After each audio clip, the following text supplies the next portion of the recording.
make sure you listen to what I say. I may be stupid or quite naive.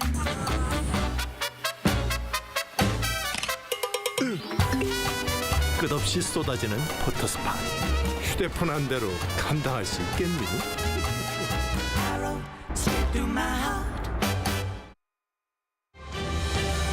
Coming up on Arirang News. Following the AI Seoul Summit, global leaders adopt the Seoul Declaration, setting the world's common norms in artificial intelligence to ensure safety, innovation, and inclusivity for human well-being and democracy.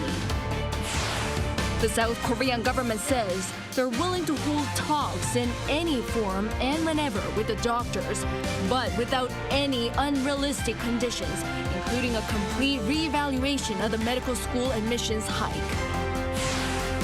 From a 76-year-old YouTuber in the U.S. invited by his favorite artist, IU, to classmates visiting their graduation trip destination 20 years later, the Korea Invites You program welcomes dozens of participants from around the world who have a deep love for and interest in Korea.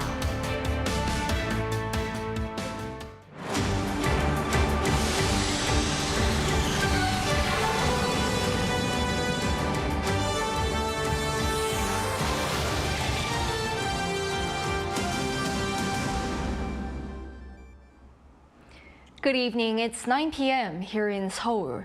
Thank you for joining us on Arirang News. We start with world leaders having adopted the Seoul Declaration.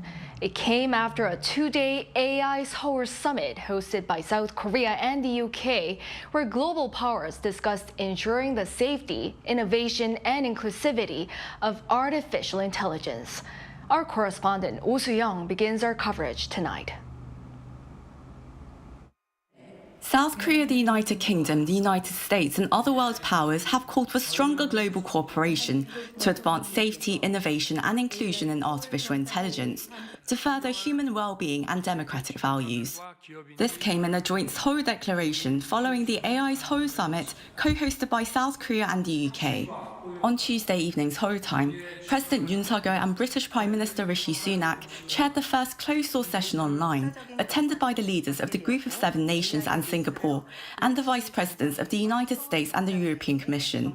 In his opening remarks, Yoon said that given the hyperconnectivity and borderless nature of the digital space, the world needs common digital norms to first ensure the safety of AI, minimizing the potential negative impact on societies and protecting well-being and democracy. He also called for free and open innovation to stimulate economic growth and tackle global problems like climate change, as well as to ensure all people benefit from the technology. Such points were reflected in this whole declaration reached by the participating countries and Australia. That document calls for enhanced cooperation on governing AI to mitigate risks, while promoting democratic values, human rights, the rule of law and fundamental freedoms. It also raises the need for policy and governance frameworks that support socio-cultural and gender diversity, contribute to sustainable development and help bridge the digital divide. To increase the shared understanding and design of such frameworks, a separate Seoul Statement of Intent builds on previous commitments to strengthen global research collaboration on AI safety. The two-day Seoul Summit is a follow-up to the first AI Safety Summit held in England's Bletchley Park last year, where 28 governments recognised the significant challenges posed by AI, including in cybersecurity, biotechnology and the dissemination of misinformation. While 10 countries and the European Union adopted this Seoul Declaration, Yoon noted it was reached by the heads of state and government, marking an upgrade from last year's ministerial Bletchley Declaration. It also expanded the scope of focus from AI safety to include innovation and inclusivity. Recognising the need to engage the core developers of AI, the summit also included leaders of 11 IT giants, including Samsung Electronics, Naver, Amazon, Microsoft, Meta and X, who agreed to adopt the voluntary AI safety commitments to prevent AI-related risks. Broader discussions are expected on Wednesday, with more countries, including China, attending the in-person ministerial session, alongside the AI Global Forum, to include a wider range of businesses and civil society. Oh Soo-young, Arirang News. And as part of the AI Seoul Summit, South Korea hosted the AI Global Forum as well. There was also an AI Seoul Summit ministerial session held behind closed doors. So what are the takeaways from the science industry's top delegates and business circles from around the world? Our Yoon brings us the story. Held in collaboration with the AI Seoul Summit, the AI Global Forum hosted by the South Korean government brought together top officials, leading industry experts, and academic representatives from various nations. In the first session at the Korea Institute of Science and Technology in Seoul on Wednesday, experts discussed the future direction of global AI governance. For instance, how can the side effects of the technology be managed? Experts say that society will need to adapt to more capable AI systems. Fraud and cyber attacks, for example, could become more commonplace. What we'll need to do is we'll need to have things like spam filters, but on your phone. But I think these sort of adaptation interventions won't be enough. There's a lot of work still to be done, not only for private corporations, but the public. And as Marcus Anderlung put it, governments will need to intervene more. Big companies that have the power to utilize customer data for commercial purposes talked about how they safeguard consumer privacy. We are based on the usual agreement. So that means private blog data did not use for our training. Internet conglomerate Naver added that it is willing to further establish guidelines in collaboration with the government. Session 2 focused on integrating AI into the public sector and spreading the benefits with the world. Communications giant KT demonstrated what it's working on as part of its social responsibilities. First of all, we have developed Senior Well-Being Service, which uses AI to monitor the health and safety of elderly citizens. However, experts say when developing AI opportunities, the needs of the target region should be considered as they may differ. Meanwhile, at the convention hall, the AI Seoul Summit ministerial session was held behind closed doors. This year's AI Seoul Summit, hosted by South Korea and the UK, conducted a private ministerial session, building upon the foundational discussions from Tuesday's leaders session and the first AI Safety Summit that was hosted last year by the UK. The session was co-chaired by Lee Jong-ho, South Korea's Minister of Science and ICT, and Michelle Donnellan, the United Kingdom's Secretary of State for Science of Innovation and Technology. Key figures of the industry took part in in-depth discussions on AI innovation, safety, and sharing the benefits. Through this forum, it was reaffirmed that South Korea has the capability and leadership to set agendas on the international stage. The minister added that South Korea will continue to collaborate with the global community to develop AI governance and safety. Yoon, Arirang News. President Yoon is set to host the President of the United Arab Emirates, Sheikh Mohammed bin Zayed Al Nahyan, for a state visit next week. This will be the first state visit to the country by a UAE president. According to the top office on Tuesday, the two leaders will discuss ways to strengthen cooperation and deepen the special strategic partnership in various fields, including economic investment, energy, defense, and advanced technology. President Yoon visited the UAE for a state visit in January 2023, where the UAE pledged a $30 billion investment into South Korea. Sheikh's state visit was initially scheduled for October last year, but was delayed due to the conflict between Israel and Hamas. Ahead of the trilateral meeting between leaders of South Korea, Japan, and China that'll likely take place this weekend, top diplomats of Seoul and Tokyo held phone talks and discussed the upcoming summit. South Korea's Foreign Minister Cho Tae-yeol told his Japanese counterpart Yoko Kamikawa that he had candid talks with China during his visit to Beijing last week and said the two countries agreed to manage stable bilateral relations. He also expressed hopes for stronger momentum regarding relations with Japan that was gained through last year's close communication between their leaders. In response, Kamikawa agreed they should cooperate closely to successfully hold the Korea-Japan-China summit. Rare images have been captured of North Korean leader Kim Jong-un's portrait hanging alongside those of his father and grandfather. The South Korean government says this appears to be part of Kim's attempts to reinforce the cult of personality in the regime. Our North Korean affairs correspondent Kim Jong-sil reports. The portraits of 3 generations of leadership in North Korea hanging on the wall have been spotted at a new school in Pyongyang during its opening ceremony. North Korea's state-run Korean Central News Agency reported this on Wednesday in its coverage of the event. The portraits of the 3 leaders from the Kim family can also be seen hanging above the blackboards in the school's classrooms. There were times when either Kim Jong-un's portrait was hung alone or those of his father and grandfather were. But this is one of the rare moments when all 3 were hanging side by side. Experts said the motive behind the display could have something to do with Kim's leadership recently facing difficulty due to him going against his predecessor's doctrine, which might have confused the population. I think it came as a big burden when he made a statement that said that in North Korea's policy, there's not going to be any unification because you try to erase the footprints of the predecessors, his grandfather and father. Professor Kim added there could be a clear statement behind the hanging of the portraits together.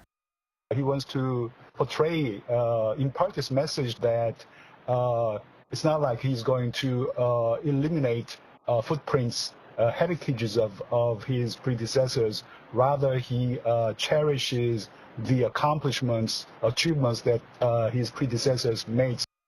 South Korea's Ministry of Unification said it appears that Kim Jong-un is trying to show off his status and his recent revolutionary ideas, saying it was closely monitoring this rare occasion.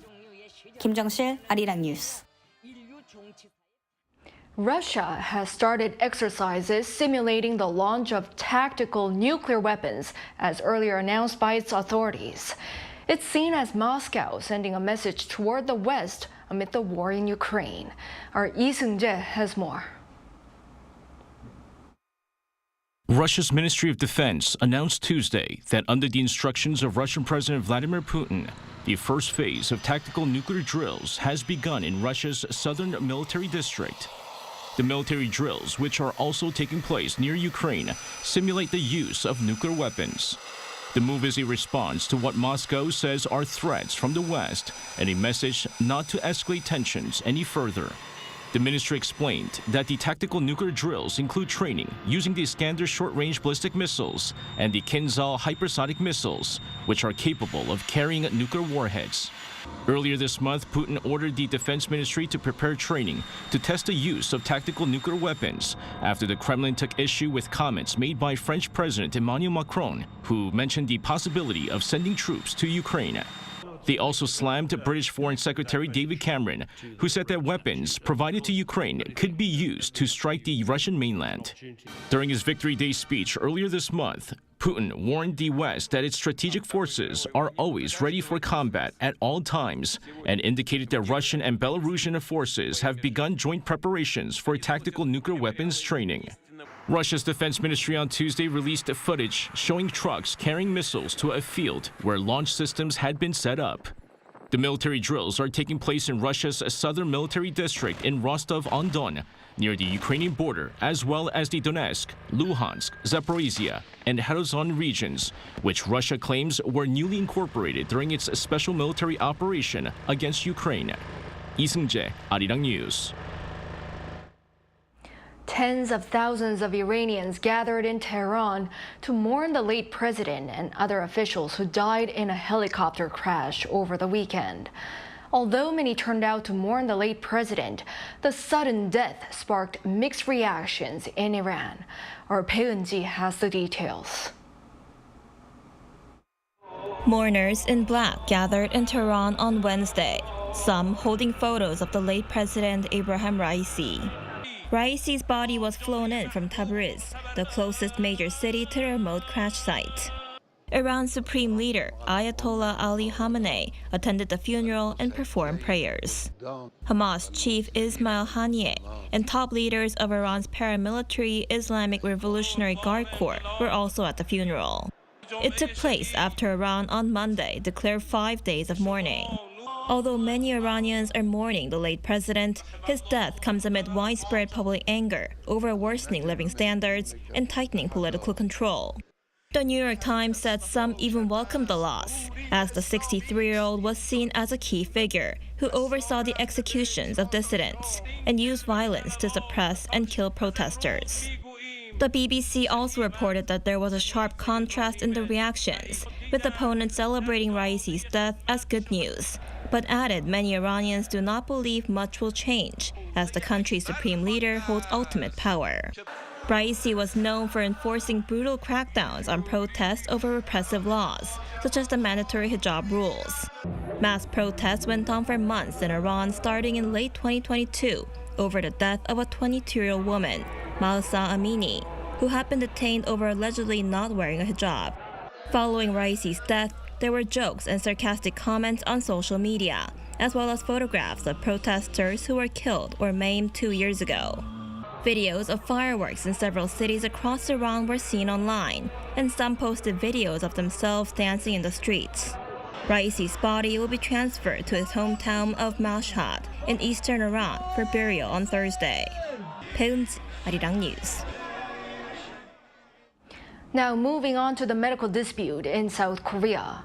The government says they're willing to hold talks in any form and whenever with the doctors, but without any unrealistic conditions.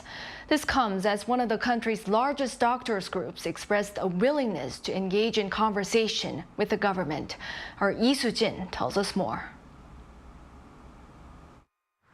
While the South Korean government and the medical community agree that communication is necessary, the ongoing rift continues as both sides remain at an impasse.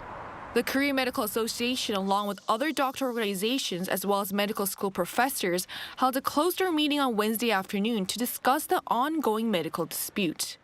Junior doctors, however, did not participate. While the exact details of the meeting have not been revealed, the KMA spokesperson said that they are ready to engage in talks with the government.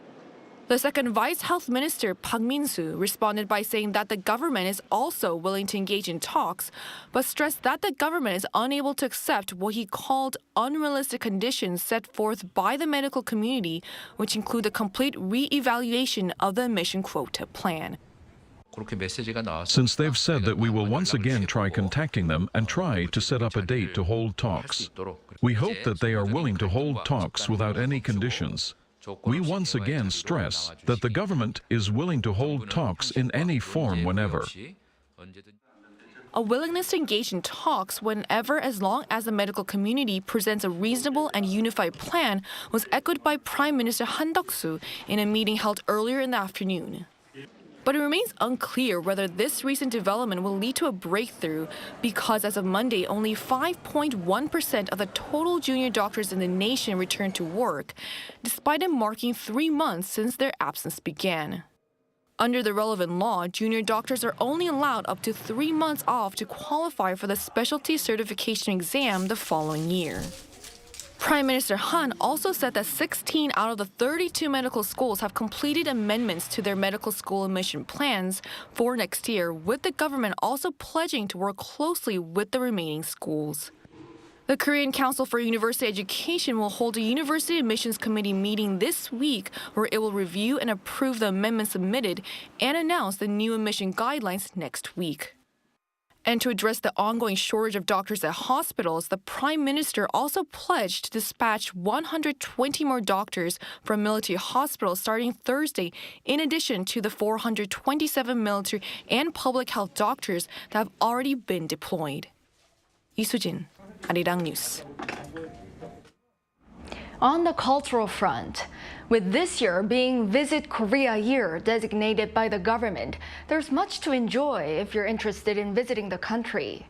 As part of the project, the Korea Invites You program welcomes dozens of participants from around the world who have a deep love for and interest in Korea.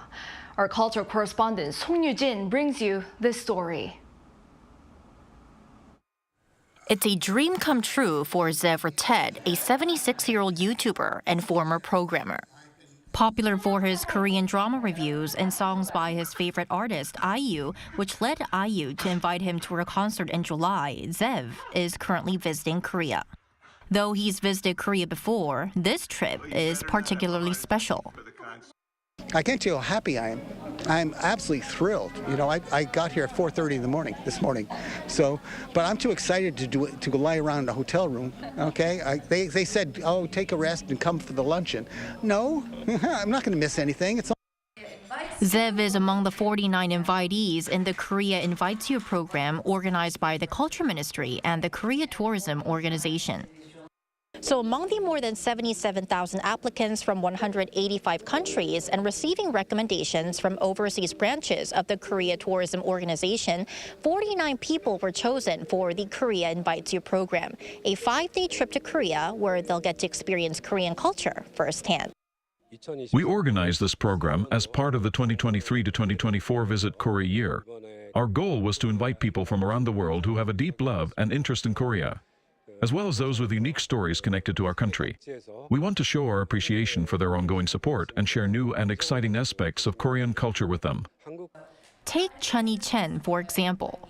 She and her 9 high school friends are visiting Korea together again after 20 years. Taipei's Wesley Girls High School has been selecting Korea as its graduation trip destination since 2004, with Chen's class being the first. I've been to Korea many times, as have my classmates. But this trip, coming back together, is even more special. Many places have changed a lot since we last visited, so we're experiencing a lot of the current Korean culture. We wore hanbok 20 years ago and will do so again tomorrow. We're really looking forward to it. After a welcoming ceremony on Tuesday, the group headed to 1 Million Dance Studio, the largest of its kind in Korea. There, they learned K-pop dance moves from chief choreographer Choi Young-jun. It was an unforgettable moment for Alex, one of Malaysia's biggest social media influencers with over 6 million followers on TikTok. Known for his K-pop dance covers, he was even named one of the best dancers of the day. I think K-pop has one of the best choreography and dance paired together. So I just started covering in my bedroom alone with my camera in front. So to be able to stand here and learn the choreography from the choreographer himself was really meaningful to me because he represents everything that I've been standing for and my whole content as a general. And I think it'll mean a lot to my followers as well. The day wrapped up with chimek, chicken, and baekju, which means beer in Korean. Participants enjoyed the beloved Korean combination of crispy fried chicken, fresh draft beer, and the traditional rice wine makgeolli, toasting their future adventures in Korea. I'm half Korean. My mother is Korean, my father is English, and my special story with Korea is that I have learned so much about my culture through promoting it online, and I want to share that love with my followers. I host events, I do supper clubs, I teach people about hanbok and the history of Korean food and culture, and in doing that, I've learned more myself about Korean culture. The group will split into 5 subgroups, each exploring different themes like Korean culture, food, and wellness before heading home on Friday.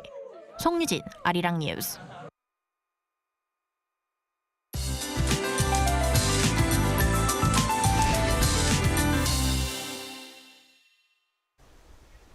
The early summer-like heat continued across the country today. If you look at the highs, most parts of the country in yellow were as high as 30 degrees Celsius. Inland areas of Gyeongsang-Bukdo province soared up to 31 degrees during the daytime. This shows that the seasonal clock is ticking towards summer. This heat will be seen tomorrow as well all over the country. These early summer-like conditions will continue for the rest of the week nationwide. However, there will be showers in western Gangwon-do and northern Gyeongsang-Bukdo provinces on Friday. Tomorrow, Seoul will start off at 16 degrees, Daegu and Gwangju 17 degrees. Daily highs will move up to 26 in Seoul and Busan, Gyeongju 32 degrees. There is more rain forecast across the country between Sunday and next Monday. That's all for Korea. Here are the weather conditions around the world.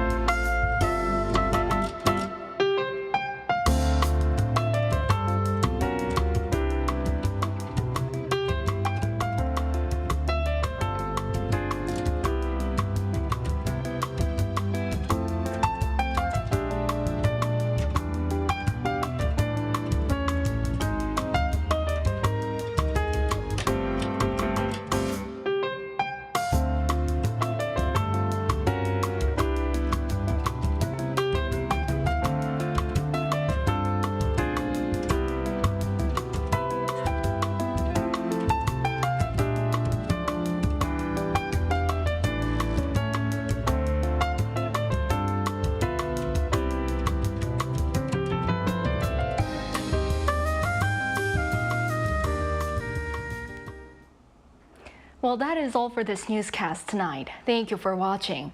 We'll be back with the latest news at 9 a.m. tomorrow with New Day at Arirang. Good night.